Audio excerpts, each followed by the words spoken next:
Israel, o pavor de Moabe. Olá, espero que você esteja bem. Nós estamos aqui mais uma vez para darmos continuidade ao estudo do livro de Números. Hoje, Números, capítulo 22. Mas antes é necessário que eu faça alguns pedidos. E o primeiro pedido é para que você não apenas curta, mas compartilhe esse estudo com outras pessoas, para que outras pessoas venham ser abençoadas. Outro pedido é para que você nos siga nas redes sociais, porque através das redes sociais da igreja, você terá acesso à agenda da semana e nela você poderá conferir os dias, horários e temas dos estudos que nós disponibilizamos ali na igreja. Portanto, venha participar, porque certamente você vai adquirir mais conhecimento da palavra do Senhor. E outro pedido é para que você leia todo o capítulo, no caso hoje o capítulo 22. E depois desses pedidos, eu quero ler aqui com vocês hoje, do versículo 1 até parte do versículo 4, que diz: Os israelitas partiram e acamparam nas campinas de Moabe, para além do Jordão, perto de Jericó. Balaque, filho de Zippor, viu tudo o que Israel tinha feito aos amorreus. E Moabe teve muito medo do povo, porque era muita gente. Moabe teve pavor dos israelitas. Então os moabitas disseram aos líderes de Midian: Essa multidão devorará tudo o que ao nosso redor, desculpa, essa multidão devorará tudo o que há ao nosso redor, como o boi devora o capim e o pasto. Balaque, filho de Zippor, rei de Moabe, naquela ocasião enviou mensageiros para chamar Balaão, filho de Beor. Portanto, até aqui eu quero compartilhar o texto de hoje, que é a introdução do que vai acontecer aqui, principalmente, né, nos capítulos 22, 23 e 24. Claro que no capítulo 25 vai dar continuidade ali às ações de Balaque, rei de Moabe, e aí então a gente vai tratar um pouco a respeito desses assuntos. Então aqui começa o terror de Israel. Israel sendo esse terror, ou como nós falamos, Israel, o pavor dos moabitas, o pavor de Moabe dos povos ali vizinhos.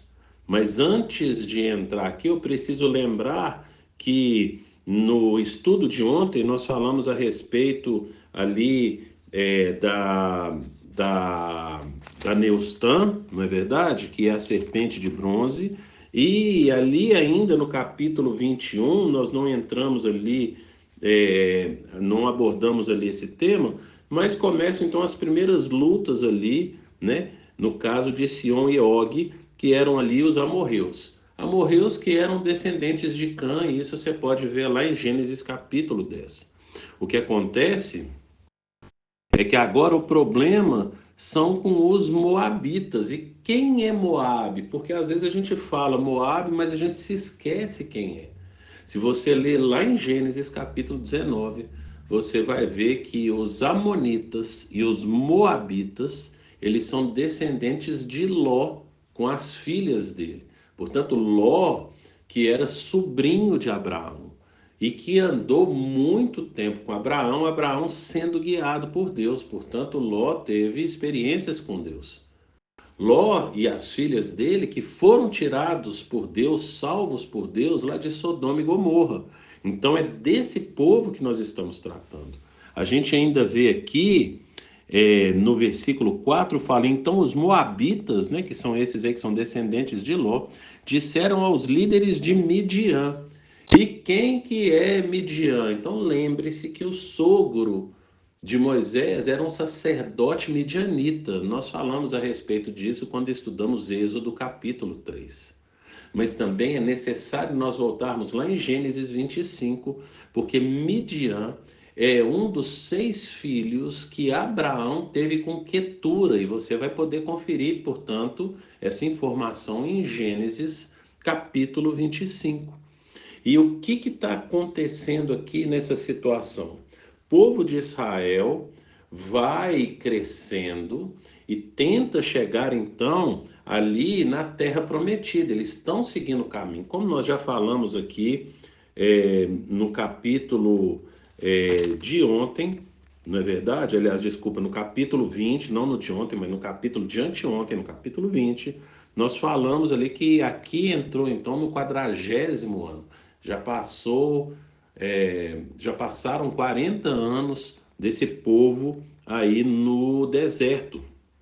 Então, ali no capítulo 20, Miriam vai morrer, depois Arão vai morrer, e isso acontece, portanto, no 40º ano, não é verdade? Então, agora esse povo está indo em direção da terra prometida. Aqui no versículo 1, vai falar que os israelitas partiram e acamparam nas campinas de Moabe, já falamos quem é Moabe, para além do Jordão, perto de Jericó. Portanto, eles estavam num ponto estratégico para entrar em Jericó. Lembre-se que quando o povo entra em Jericó, quando o povo entra na Terra Prometida, a primeira cidade que eles vão atacar é Jericó. Você vai ver isso aí no livro de Josué, logo no início ali de Josué. Então, as palavras do Senhor para Josué, e isso vai ser tratado nos primeiros capítulos ali do livro de Josué. Então, eles estão chegando num ponto que é necessário eles estarem para que eles possam, então, entrar e tomar posse da terra prometida. E o povo todo está alvoroçado. Então, a gente tem aqui os amorreus, a gente tem aqui os midianitas, a gente tem aqui os moabitas, a gente tem também os edomitas, porque Israel vai tentar passar ali no meio das terras ali de Edom, lembrando que Edom era o nome de Esaú, você pode conferir isso em Gênesis capítulo 36. Então, Esaú, também conhecido como Edom, povo edomita, descendente de Esaú. Esaú, que é irmão de Jacó. Jacó, então, que teve um nome mudado para Israel.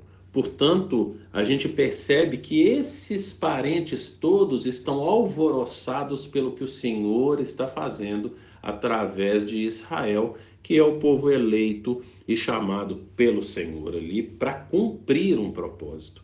E o que a gente percebe é que eles, vendo essa situação aqui, resolvem chamar Balaão. E nós vamos perceber, e você vai perceber ao ler aí o capítulo 22, o capítulo 23 e o capítulo 24, a postura de Balaão, e vai falar o texto então que Balaão, ele era ali um servo, não, desculpa. Balaão não era um servo.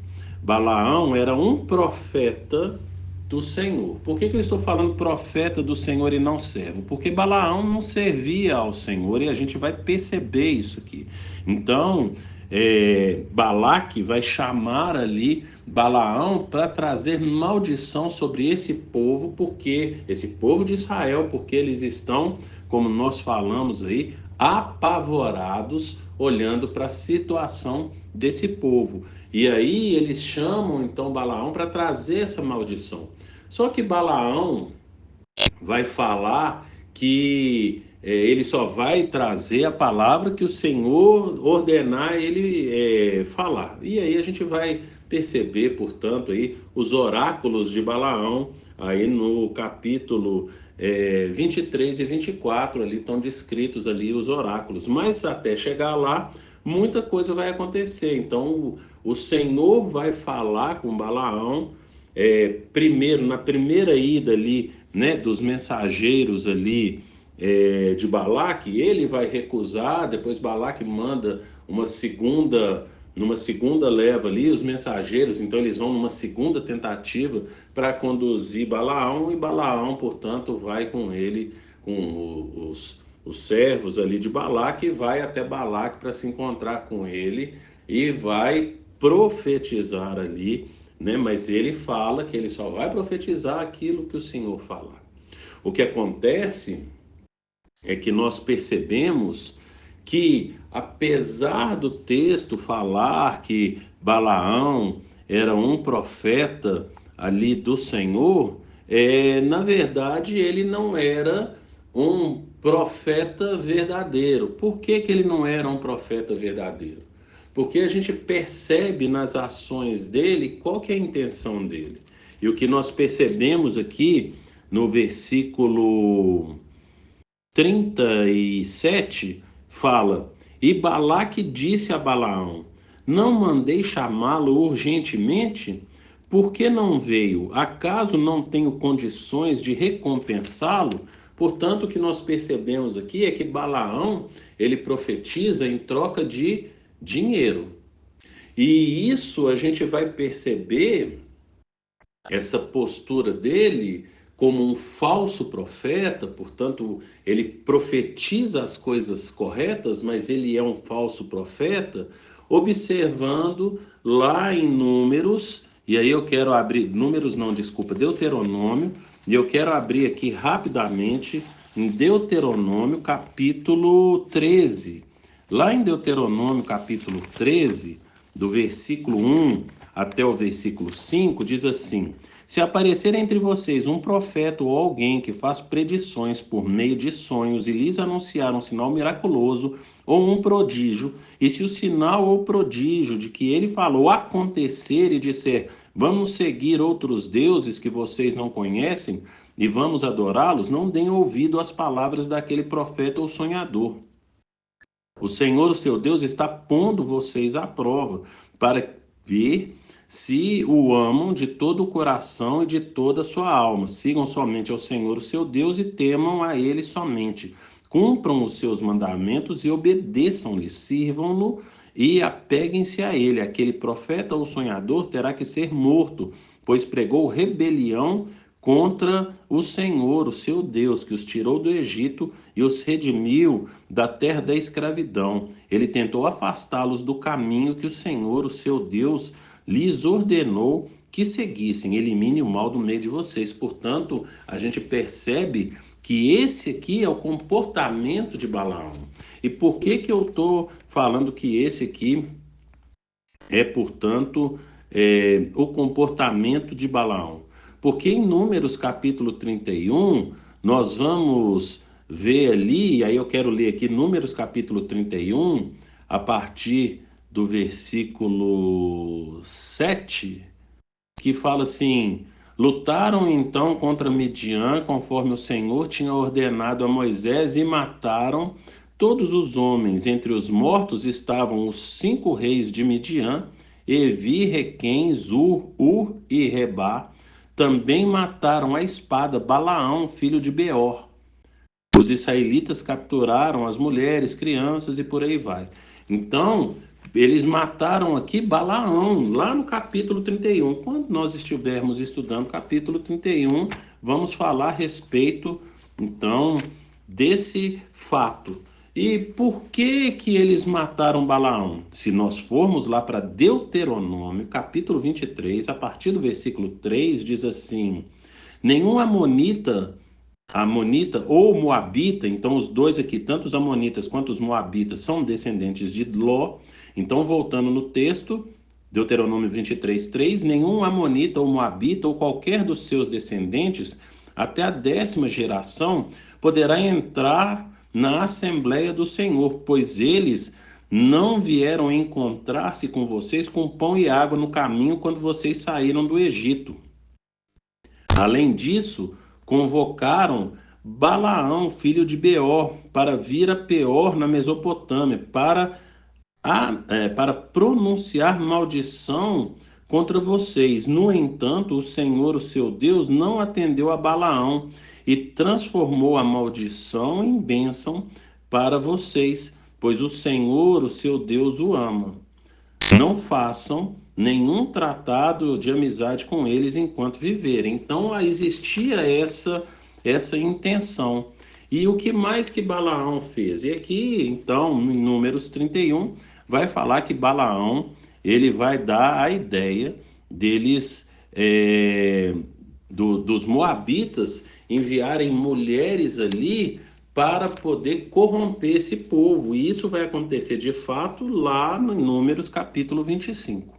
O que nós aprendemos com isso tudo e a lição que a gente pode tirar, então, aqui desse capítulo 22?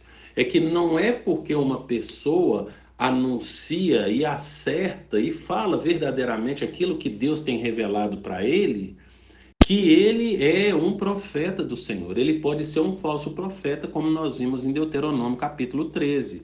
Lembre-se da palavra de Jesus. Lá em Mateus, final do Sermão do Monte, Mateus capítulo 7, versículo 22 e 23, que ele fala: naquele dia muitos dirão: Senhor, não expulsamos demônio, profetizamos e fizemos milagre, mas eu vou declarar abertamente e claramente: nunca vos conheci. Afaste-se de mim, vocês que praticam o mal. Portanto, Jesus não está falando ali que eles não profetizavam coisas certas, mas que eles agiam de forma má, como Balaão. Qual que era a intenção de Balaão? Ele profetizava com a intenção de adquirir riquezas, que é o que nós falamos aqui, através da palavra de Balaque aqui no versículo 37 do capítulo 22 de Números. Balaque fala para ele assim, lá no capítulo 37. Acaso não tenho condições, no versículo 37, acaso não tenho condições de recompensá-lo? Portanto, o que Balaão fazia, ele fazia por dinheiro. E nós precisamos ficar atentos a essas coisas. Não é porque o profeta fala e acerta que nós devemos seguir. Nós devemos ficar atentos para ver para onde que está nos apontando. Qual que é a direção? Então, se não, do contrário, esses profetas que anunciam com a motivação errada vão ouvir do Senhor: eu não vos conheço. Portanto, nós precisamos obedecer, que é o que nós lemos aqui em Deuteronômio capítulo 23, que é o que nós lemos também aí ao longo de todo o estudo de Números, que o importante é obedecer ao Senhor. E a minha pergunta é: o que nos tem motivado? O que tem dirigido as nossas vidas? Temos andado de acordo com os mandamentos e as ordenanças do Senhor? Pense nisso e que o Senhor te abençoe.